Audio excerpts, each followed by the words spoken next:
सभी सुधी जनों को सादर नमस्कार। पिछले कुछ दिनों से मैं संस्कृत के स्तोत्र काव्यों की चर्चा करता आ रहा हूँ। उसमें विशेष रूप से मैंने शैव स्तोत्रों की चर्चा की है, जो शिव भक्ति परक स्तोत्र हैं। शिव भक्ति परक होते हुए उनमें शैव दर्शन के निगूढ़ तत्वों को रमणीय काव्यात्मक भाषा में अभिव्यक्ति दी गई है। ऐसे अनेक स्तोत्र हैं। उत्पल देव की चर्चा मैंने की है, अभिनव गुप्त की चर्चा मैं करता रहा हूँ। इसी परंपरा में मूक कवि हुए। जन्म से ही मूक थे ऐसी किंवदंती है। कांची की देवी कामाक्षी के दर्शन से वाणी अबाध गति से उनकी प्रस्फुटित हुई। 5 शतक काव्य इन्होंने रचे। शंकराचार्य भी कांची कामकोटि पीठ के ये रहे। 5 शतक इनके अनुपम हैं। सरस्वती के भांडागार के सबसे उज्जवल रत्नों में से 5 ये कहे जा सकते हैं। और प्रतिभा की अलौकिकता का अनुपम निदर्शन मूक कवि के 5 शतकों में पंचशती नाम से ये प्रकाशित होते रहे हैं मिलता है। निवास इनका दक्षिण में कांचीपुरी में रहा होगा, ऐसा अनुमान किया जाता है। और कोई परिचय कहीं भी इनका प्राप्त नहीं होता है। 15वीं शताब्दी के आसपास इनका समय कूता जाता है, वह भी निश्चित नहीं है। संस्कृत के गिने चुने सर्वाधिक रमणीय मनोहारी स्तोत्रों में से 5 स्तोत्र मूक कवि के ये हैं। मंदस्मित शतकम, पादारविंद शतकम, आर्या शतकम, कटाक्ष शतकम तथा स्तुति शतकम।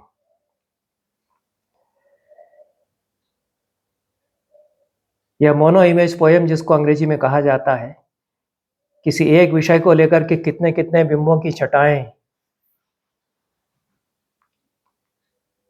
बनाई जा सकती हैं, निर्मित की जा सकती हैं, कितनी वर्ण विच्छित्तियां उत्पन्न की जा सकती हैं, उसके ये 5 शतक उदाहरण हैं। देवी के स्मित या मुस्कान का, उनके चरणों का, उनके कटाक्षों का वर्णन किया गया है 3 शतकों में। और शेष 2 शतकों में अत्यंत निगूढ़ दार्शनिक अभिप्रायों के साथ देवी की स्तुतियां हैं। आर्या शतकम और स्तुति शतकम में भावों की गहनता और भक्ति की तल्लीनता दोनों का ऐसा गंगा यमुनी समागम हुआ है 5 शतकों में। और सौंदर्य बोध और साधना दोनों का भी मणिकांचन योग इन शतक काव्यों में हुआ है। शंकराचार्य की सौंदर्य लहरी और आनंद लहरी, इन 2 काव्यों के पश्चात मूक कवि के ये 5 शतक अभिनव गुप्त शंकराचार्य के स्तोत्रों की कक्षा पर आरूढ़ होते हैं। 4 संस्करण इसके प्राप्त होते हैं जहां तक मुझे जानकारी है। पंचशती जो मूक कवि की है, काव्यमाला गुच्छक 5 में छपे हैं। उसके पहले जीवानंद विद्यासागर ने मूक कवि के शतक निकाले थे, पर उन्होंने 4 ही शतक प्रकाशित किए। बाल मनोरमा प्रेस से 1937 ईस्वी में एक संस्करण पंचशती का निकला। और सबसे आधुनिक जो संस्करण है वह आचार्य रेवा प्रसाद द्विवेदी द्वारा संपादित और हिंदी अनुवाद के साथ प्रकाशित यह मूक पंचशती है, जो कालिदास संस्थानम वाराणसी से प्रकाशित है। 2018 ईस्वी में यह पुस्तक प्रकाशित हुई है। इसमें मूक कवि का कोई परिचय, भूमिका आदि नहीं दिया गया है। आचार्य रेवा प्रसाद द्विवेदी यदि संपादन कर रहे हैं तो विस्तृत परिचय मूक कवि का वे देंगे, ऐसी आशा अपेक्षा होती है। पर परिचय उपलब्ध है ही नहीं तो कहाँ से परिचय देंगे। उन्होंने संस्करण किस आधार पर तैयार किया है इसका संकेत या इसका विवरण उन्होंने अवश्य दिया है। बाल मनोरमा प्रेस से जो प्रकाशित संस्करण है उसका उन्होंने उपयोग किया है। पंचशती का कोई समीक्षित पाठ संस्करण भी नहीं है, 4 संस्करण उसके हैं और पांडुलिपियां तो अनेक मिलती ही हैं।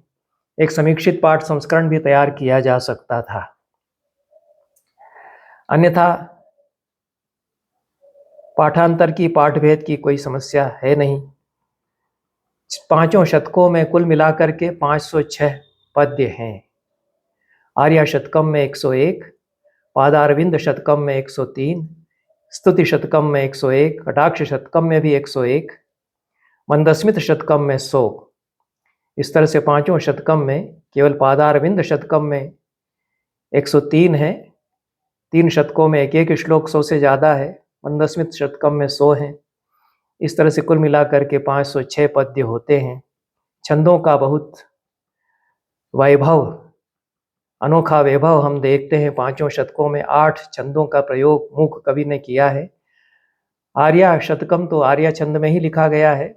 शेष शतकों में पृथ्वी, मंदाक्रांता, मालिनी, वसंत तिलक, शार्दूल विक्रीडित, शिखरिणी, हरिणी, इन छंदों का प्रयोग किया गया है। पूरा शतक वसंत तिलकम में है, पूरा शतक शिखरिणी में है, पूरा शतक मालिनी में है। शेष छंद अवसान में छंद परिवर्तन करते हुए प्रयुक्त हुए हैं। इसके कुछ पद्यों का मैं पाठ करूंगा। यह इसलिए उदाहरणीय है कि जो सौंदर्य वृत्ति है वह कितनी ऊंचाइयों पर जाकर के कितनी अधिक कमनीय हो जाती है। सौंदर्य के कमल सर्वाधिक खिलते हैं दर्शन और भक्ति के साथ। दर्शन का प्रकाश और भक्ति की गंगा, उसमें यह संस्कृत स्तोत्र साहित्य में जिन स्तोत्रों में यह कमनीयता, सौंदर्य कमलों के विकास की हम देखते हैं, उनमें से मूक कवि के ये स्तोत्र 5 निश्चय ही सर्वाधिक मनोहारी उदाहरण हैं। आर्या शतकम में वे कहते हैं, कारण परचिद्रूपा कांचीपुर सीमनी कामपीठ गता काचन विहरति करुणा काश्मीरस्तबक कोमलांगलता। कांची क्षेत्र में, कांचीपुर की सीमा में कामपीठ पर विराजमान कोई करुणा विराजमान है, विहार कर रही है वहाँ, जो कि काश्मीरस्तबक कोमल अंगलता वाली है। केसर के गुच्छों जैसी कोमल अंगलताएं, अंगलता उसकी है और कोई करुणा वह है। लाक्षणिक प्रयोग है, देवी को करुणा ही कह दिया है। देवी नहीं है करुणामय, केवल करुणा ही करुणा है, ऐसा अपनुति अलंकार व्यंजित माना जा सकता है। और लक्षणामूल व्यंजना से, करुणा से समन्वित देवी पूरी तरह करुणामयी ही हैं। ऐसा करुणातिशय के कारण काचन विहरति करुणा ऐसा कहा गया है। पर कारण पर चिद्रूपा, चिद्रूपा है और कारण से परे हैं, कार्य कारण भाव से परे हैं, चैतन्यमयी हैं। ये जो स्वरूप वर्णन किया है शक्ति का, यह शैव दर्शन के सिद्धांत के अनुसार है। चिद्रूपा वे हैं। शाक्त दर्शन और शैव दर्शन दोनों का समागम हो जाता है यहाँ। तत्वतः दोनों में अंतर भी नहीं है। कंचन कांची तिलकम करधत कोदंड बाण श्रणिपाशम कठिन स्तरभर नम्रम केवल्यानंद कंदम अवलंबे। अनुप्रास की झड़ी, यमक अलंकारों की लड़ियां पूरे 5 ही शतकों में खूब सजी हैं। और ये जो लाक्षणिक प्रयोग है, उपादान लक्षणा खूब की गई है। तो कोई कांची का तिलक है जो कि कठिन स्तन भर नम्र है, वो केवल्यानंद कंद है। करधृत कोदंड बाण श्रणिपाश है, हाथों में धनुष बाण अंकुश और पाश है। धनुर्बाणान पाशम सणिमपि दधाना करतले। यह शंकराचार्य ने सौंदर्य लहरी में देवी के लिए कहा है। कुछ शब्दावली सौंदर्य लहरी और आनंद लहरी की मुख कवि में आ गई है। ऐसा लगता है कि उन्होंने खूब भावित किया है सौंदर्य लहरी को विशेष रूप से। ये जो स्वरूप है धनुष बाण अंकुश और पाश हाथों में लिए हुए, यह देवी के विग्रह का सौंदर्य लहरी में वर्णित है ही। आर्या छंद में उसको बांध दिया है।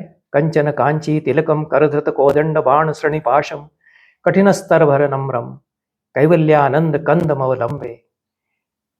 मैं अवलंबन करता हूँ हम तो उसके सहारे हो गए हैं। केवल्यानंद कंदमय कठोर स्तनों के भार से झुके झुके, हाथों में धनुष बाण अंकुश और पाश धारण किए हुए, कांची के उस तिलक का, कांची नगरी रूपी सुंदरी का ऐसा अनुवाद किया है इन्होंने, लेकिन केवल उपादान लक्षणा ही करते हैं मुख कवि। कांची का कोई तिलक है, कांची नगरी की तिलक स्वरूपा हैं वे, ऐसा आशय यहाँ पर है। चिंतित फल परिपोषण चिंतामणिरेव कांची निलया में चिरतर सुचरित सुलभा चित्तम शिशिरयतु चित सुधा धारा। चिंतित फल का परिपोषण करने वाली चिंतामणि हैं वे कांची निलया देवी, और चिरतर सुचरित सुलभा, चिंतित फल को बहुत अधिक उड़ेल देती हैं, प्रदान कर देती हैं। ये माता मेरे तपते हुए चित्त को शिशिर कर दे, ऐसा कहा गया है। चिरतर सुचरित सुलभा चित्तम शिशिरयतु चित्त सुधा धारा। चैतन्य की सुधा धारा ये हैं, मेरे चित्त को शिशिर कर दें चित्त सुधा धारा से। चित्त सुधा धारा यदि बरसेगी तो उत्तप्त मन भी जुड़ा जाएगा, ठंडक पा जाएगा। चिंतामणि कहा गया है, रूपक अलंकार हो जाता है चिंतित फल परिपोषण चिंतामणि, ऐसा कहने से। कांची निलया चिंतित फल परिपोषण चिंतामणि है, ऐसा कहने से रूपक अलंकार हो जाता है। और चिरतर सुचरित सुलभा, चिरतर सुचरित के द्वारा जो सुलभ हो जाती हैं, चिरार्जित सत्कर्मों से जो सुलभ होती हैं, आसानी से प्राप्त नहीं होती हैं, ऐसी कांची निलया, कांची में बसी हुई चिंतामणि मेरे चित्त को चैतन्य सुधा धारा से सींच दें। कुटिल कचम कठिन कुचम कुंदस्मित कांति कुंकुमच्छायम कुरुते विहरतिम कांचाम कुल पर्वत सार्वभौम सर्वस्वम।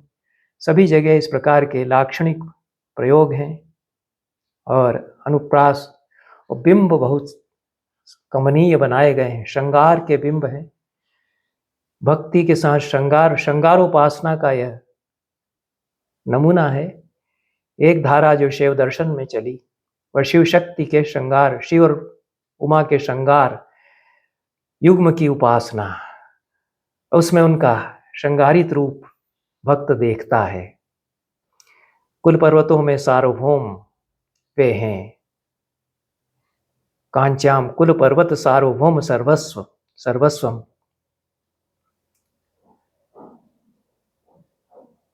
हिमगिरी का सर्वस्व, कुल पर्वत तो हिमगिरी हैं, कुल पर्वतों में जो सार्वभौम है हिमगिरी, उनका सर्वस्व वे हैं। शैलपुत्री हैं, हिमालय की पुत्री हैं, इसलिए उनका सर्वस्व है।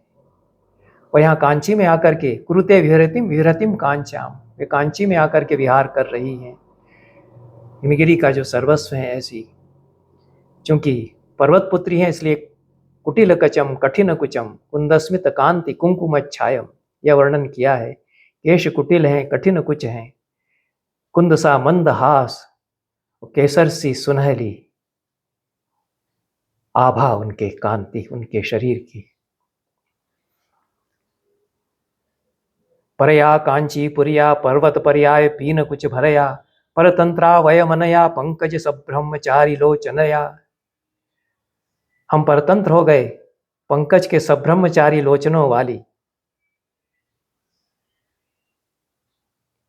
कांचीपुरी की सुंदरी के। कांचीपुरिया परया परया और पर्वत पर्याय पीन कुछ भरया, वय मनया परतंत्रा, हम इसके अधीन हो गए। ये जो कमल के सब्रह्मचारी, सब्रह्मचारी कहते हैं सहाध्यायी को।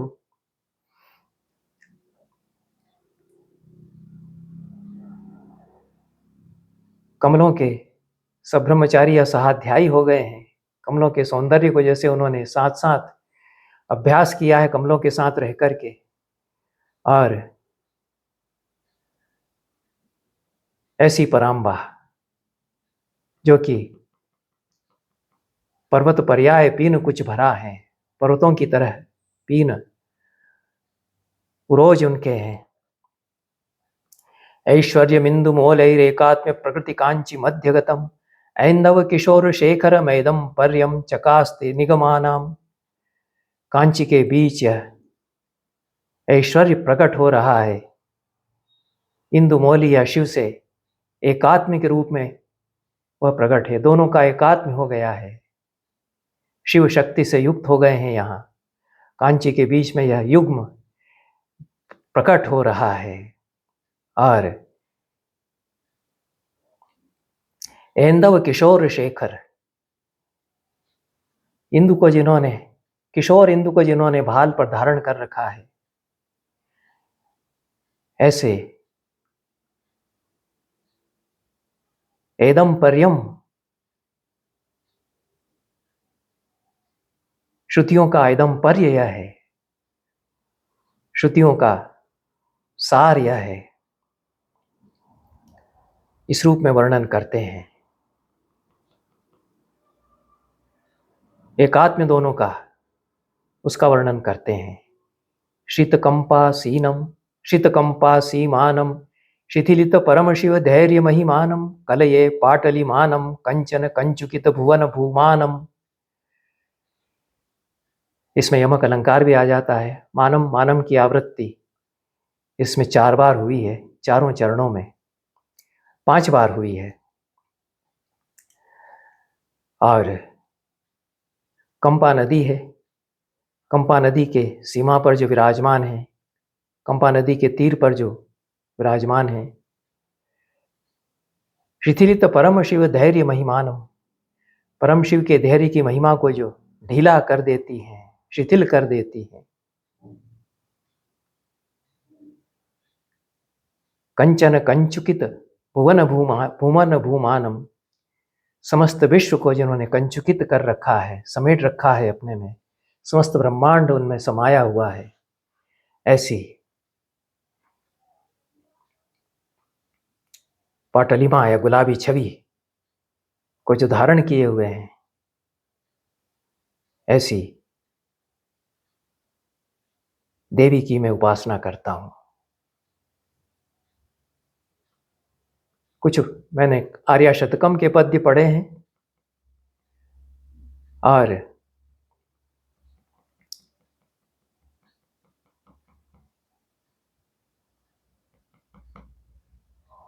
शिव दर्शन के सिद्धांतों का, शाक्त दर्शन का भी समन्वय करते हुए किस प्रकार से मूक कवि कविता की भाषा में उनको प्रस्तुत करते हैं।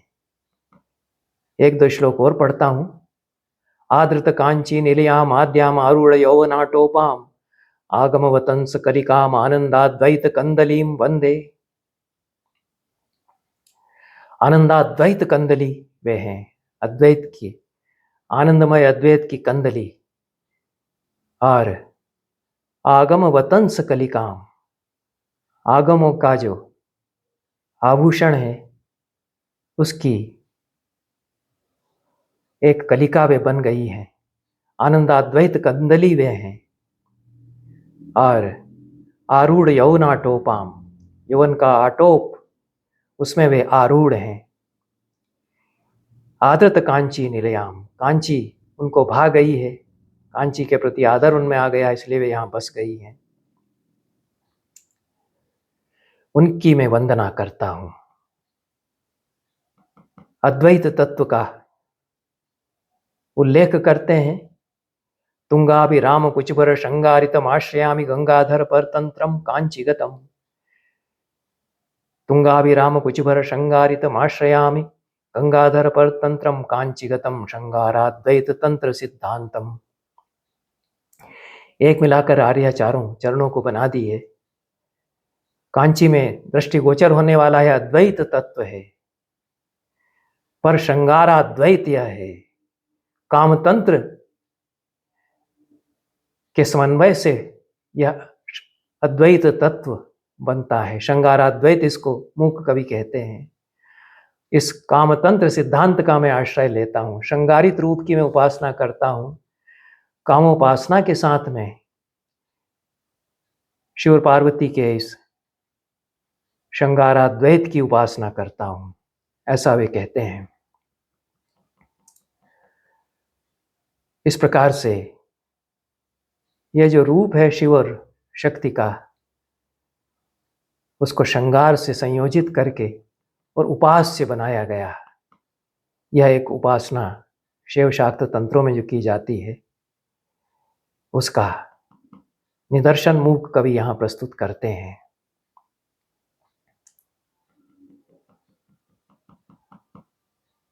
अन्य जो शतक हैं, जिनमें कि उत्प्रेक्षा अलंकार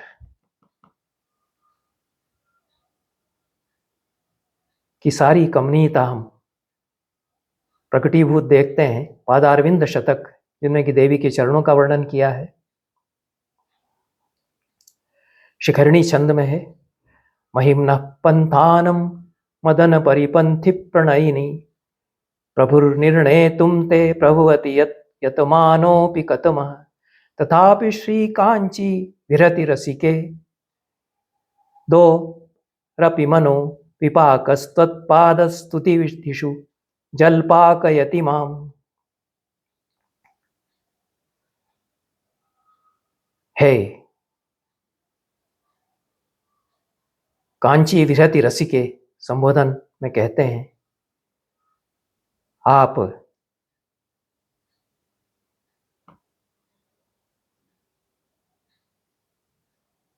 मदन के परिपंथी की प्रणयिनी है। मदन के परिपंथी या शत्रु, काम के शत्रु जो शंकर है, उनकी आप प्रणयिनी हैं। आपके स्वरूप का, आपकी महिमा का वर्णन करने में कौन समर्थ हो सकता है। प्रभु निर्णय तुम ते भवति यतमानोऽपि कतमः। लेकिन फिर भी मेरे मन का कुछ ऐसा परिणाम है जो मुझे जलपाक बना रहा है। आपकी स्तुति करने के लिए मेरे मन में जो कुछ उमग रहा है, यह मेरे मन का विपाक है कि तुम्हारे चरणों की स्तुति में मुझे जलपाक बना रहा है। तो विपाक जो है मुझे जलपाक बना रहा है। यद्यपि महिमातीत आप हैं। कांची विरति रसिके, ऐसा देवी के लिए कहा गया है।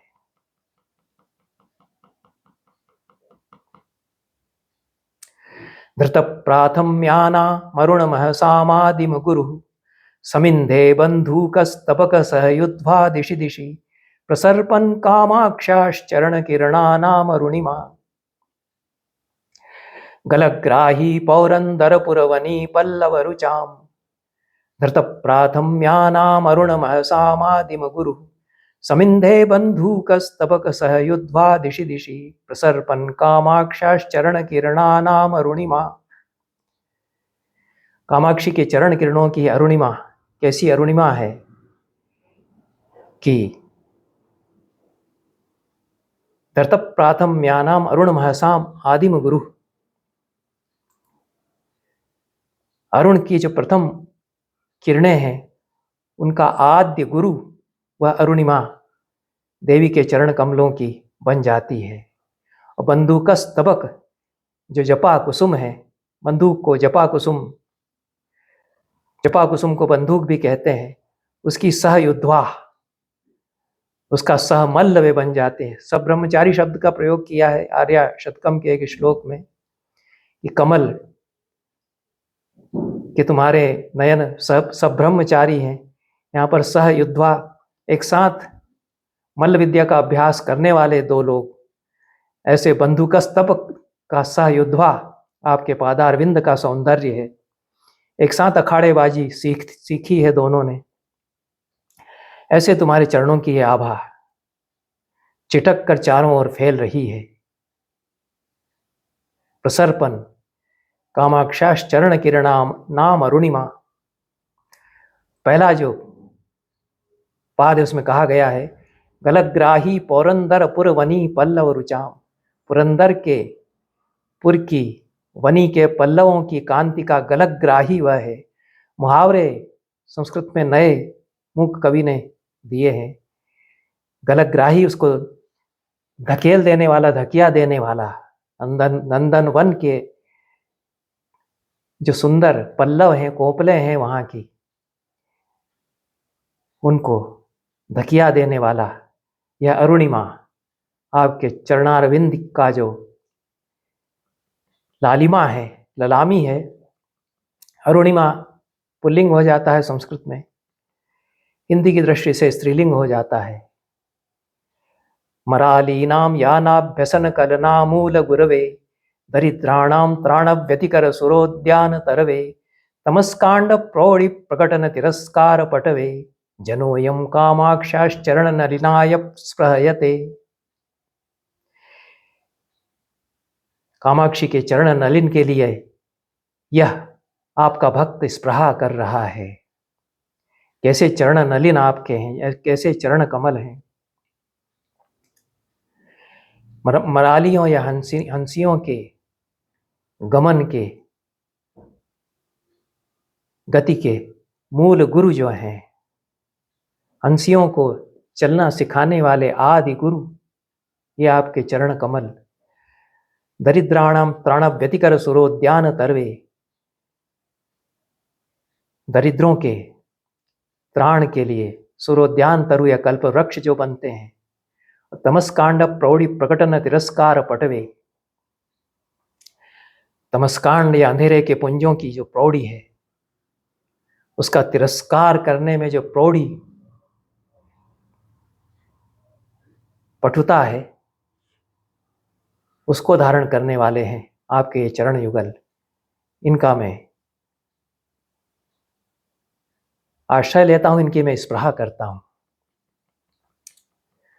वहंती सैंदूरीं सरणिमवनम रामरपुरी, पुरंध्री सीमंते कवि कमल बालार्क सुषमा, त्रयी सीमंतिन्या स्तनतट निचोलारुणपटी, पिबांती कामाक्षाः पदनलिन कांतिर्विजयते। यहाँ भी सौंदर्य लहरी की कुछ छाया आई है, पर बहुत अन्य प्रकार का बिंब ला करके उसको अन्यथाकरण कर दिया है मूक कवि ने। वहंती सिंदूरम प्रबल कवरी भारतिमिरत, तिशाम वंदैर्वंदी कृतमिव सहस्रार्क किरणम, तनोतु क्षेमं नस्तव वदन सौंदर्य लहरी, परिवाह स्रोत सरणिरिव सीमंत सरणी। ये जो सौंदर्य लहरी में देवी के ललाट के सिंदूर का और ललाट के बिंदु का वर्णन किया है कि प्रबल कवरी भार के तिमिर से जो घिरा हुआ है, तो बालार्क को जैसे बंदी कर लिया है कृष्ण मेघ की काली लटों की घटाओं ने, ऐसे सिंदूर की छवि आपकी है। यह तो देवी के सिंदूर की जो रेखा है, मांग की रेखा है, उसका वर्णन किया है। यहां पर उस बिंब को घटा दिया है पद नलिन कांति पर। चरणों की जो पगथलियों की जो कांति है, वह भी वैसी ही सुर्ख है, सुर्ख उसकी आभा है।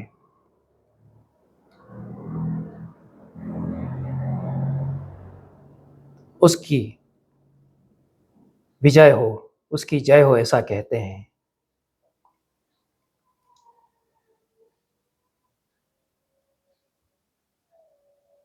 अमरपुरी पुरंध्री सीमंते सेंदूरीम सरणिम वहंतीम, अमरपुरी की सुंदरियों के सीमंत या मांग पर जो सिंदूर की रेखा बन जाती हैं। अब जो शंकराचार्य का बिंब है उसको बहुत अन्यथा करके इन्होंने, अमरपुरी की सुंदरियां जब झुकती हैं आपके चरण कमलों पर, तो आपके चरण कमलों की जो रक्त छवि है वह उनके मांग रच देती है। रक्त आभा उनकी मांग पर, उनके मस्तक पर बिखरा करके उनकी मांग जैसे भर देती है, ऐसा कहा गया है। जब वे देवांगनाएं मस्तक झुकाती हैं आपके सामने तो उनकी मांगों में सिंदूर आपके चरण कमलों से छूटती हुई लाल आभा भर देती है। कवि कमलों के लिए बालार्क सुषमा ये बनती है। कवि रूपी कमलों के लिए, कवि रूपी कमलों को खिला देने वाली बाल सूर्य की सुषमा बिखेरती हैं आपके चरण कमलों की जो लालिमा है वह। स कवि कमल बालार्क सुषमा उसको कहा है, रूपक अलंकार है। उत्प्रेक्षा हो जाता है अलंकार देवांगनाओं के मांग में जैसे सिंदूर भर रही हो आपके चरणों की लालिमा, ऐसा कहने से। और त्रयी सीमंत्या स्तन तट निचोला अरुणपटी, त्रयी रूपी सीमंतिनी के स्तन तटों की रेशमी लाल चोली ये बन जाती है। यह बहुत अनोखी उत्प्रेक्षा की है। जो 3 वेद हैं उनको भी सुहागिन नारी बना दिया है। त्रयी सीमंतिनी के स्तन तट निचोल जो उनका दुपट्टा है उसकी वह अरुणपटी वाला दुपट्टा वे बन जाती हैं उनको ढकने के लिए। ऐसा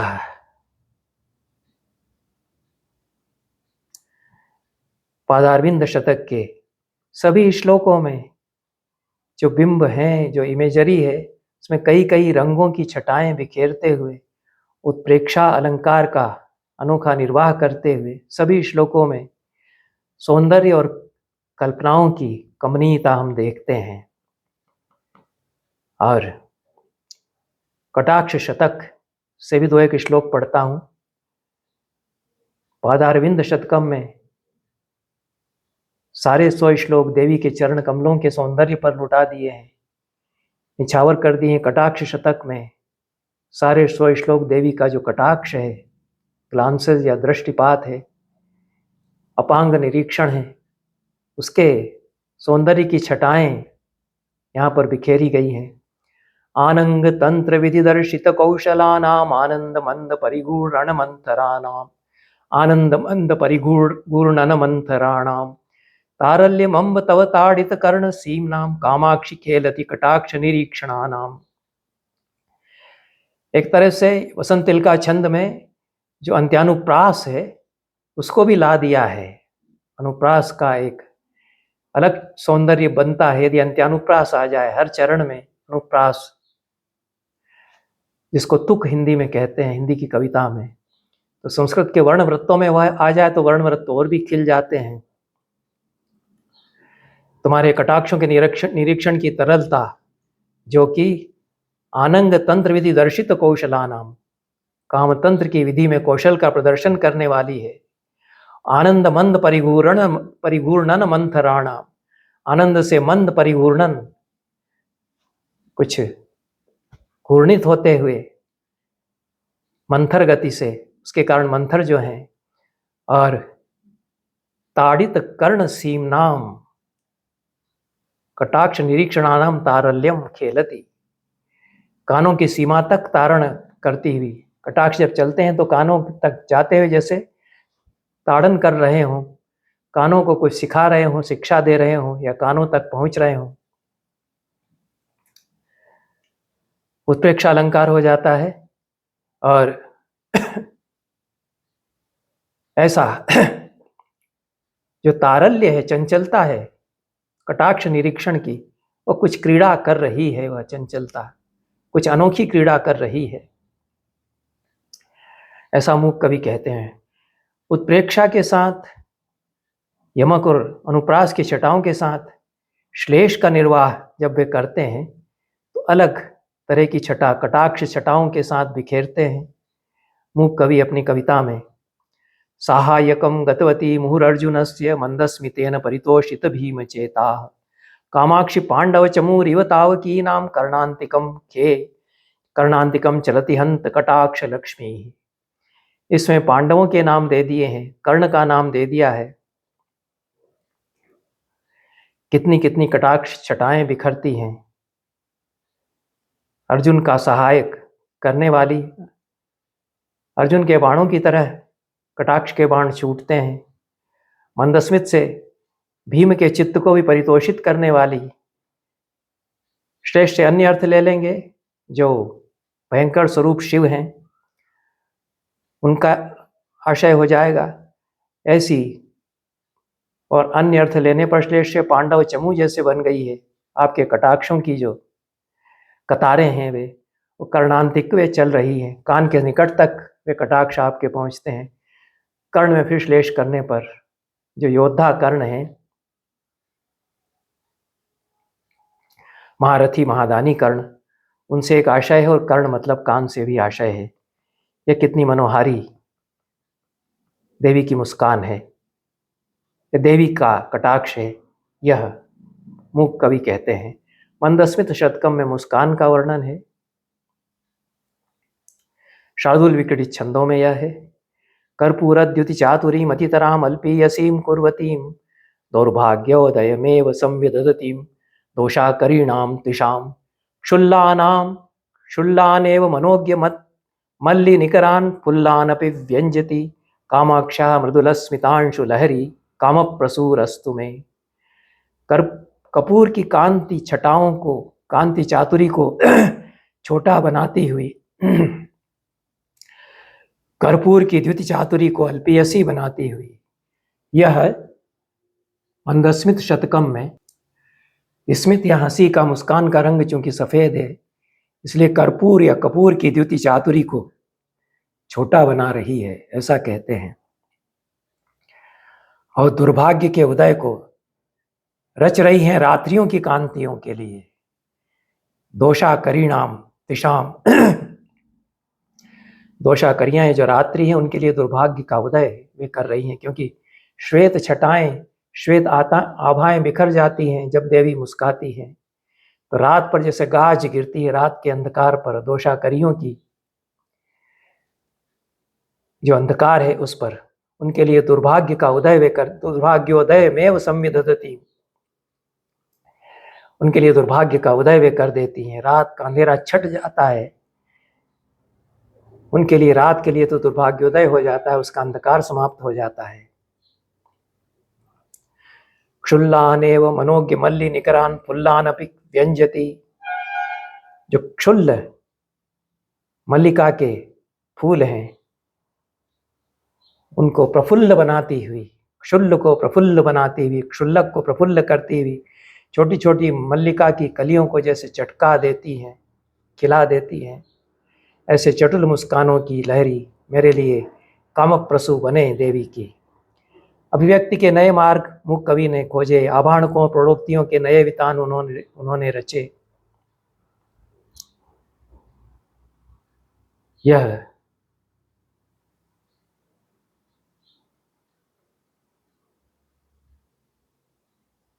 मंदस्मित शतकम में सौंदर्य हम देखते हैं, और अद्वैत तत्व का प्रतिपादन अपने शतकों में देवी के लिए स्तवन करते हुए शैवाद्वैत का, शिव शक्ति अद्वैत का प्रतिपादन मूक कवि करते हैं।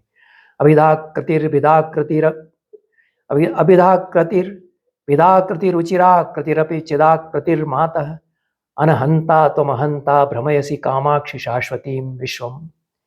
यह प्रथम आर्य शतक में वे विदाकृति होते हुए भी अभिधाकृति हैं आप, और अचिराकृति होते हुए भी चिदाकृति आप हैं, और अनहंता होते हुए भी आप अहंता हैं, ऐसी शाश्वती आप हैं, सारे विश्व को आप भ्रमित करती हैं। विरोधाभास अलंकार का प्रयोग किया गया है। शिव शक्ति का परमार्थतया अभेद है, फिर भी विदाकृति के रूप में उपासना हम आपकी करते हैं। चैतन्यमयी आप हैं, फिर भी रुचिर आकृति वाली आप चैतन्य स्वरूप होते हुए भी हमारे लिए बनती हैं, और अनहंता होते हुए भी आप अहंता हैं। ऐसी आप विश्व को भ्रमित करती हैं। इन शब्दों के साथ पांचों शतकों से कतिपय श्लोकों का उदाहरण देते हुए मूक कविकृत पंचस्तवी के संबंध में इस चर्चा को समाप्त करते हैं। सभी को बहुत बहुत धन्यवाद। नमस्कार।